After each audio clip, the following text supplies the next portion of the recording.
Koji Igarashi, producer of the Castlevania series. I started about wanting to do Rondo of Blood for the US for a few simple reasons, actually. One of them being that since it hadn't been done yet, it's about time that I should bring it over to the US.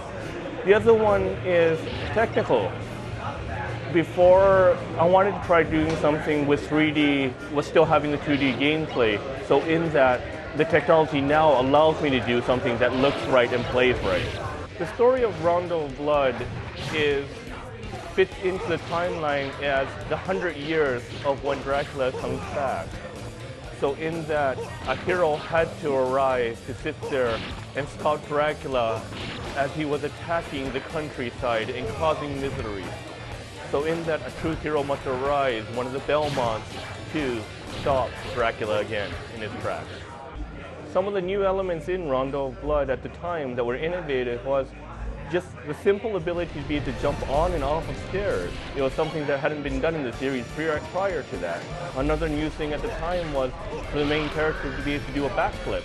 And also at the time, the whip didn't power up. That was also the first game that had a little girl as a playable character. And it was the first game that also had animations in it. What I wanted to do with the arranged version was still bring Rondo of Blood to a generation of players that had not seen the game or ever played the game since it never came out in the US. So in that, I wanted it to be true to the original. So the basic premise, the basic concepts itself are true to the original with some enhancements. But I certainly wanted to add some more value to it package as well, since it is an arranged version. So I mean, putting in things that didn't affect the basic gameplay, but like collection elements, recreating a stage completely so it's different from what it was prior. And in the story side, I wanted to add a few things that I thought should have been there to begin with. Since I get to revisit Symphony of the Night, I certainly wanted to do things that I couldn't do prior to that. But I wasn't very happy with what I did with the Saturn version.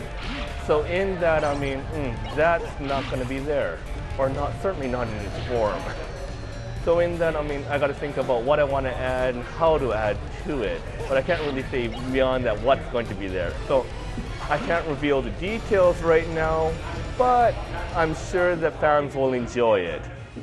In regards to Symphony of the Night, no, I was happy with how it looked then, so I want to keep that feel to this game. So I'm going to leave that part the same. I mean, though it is the PSP, so I'm certainly going to make it so it fits on that screen appropriately.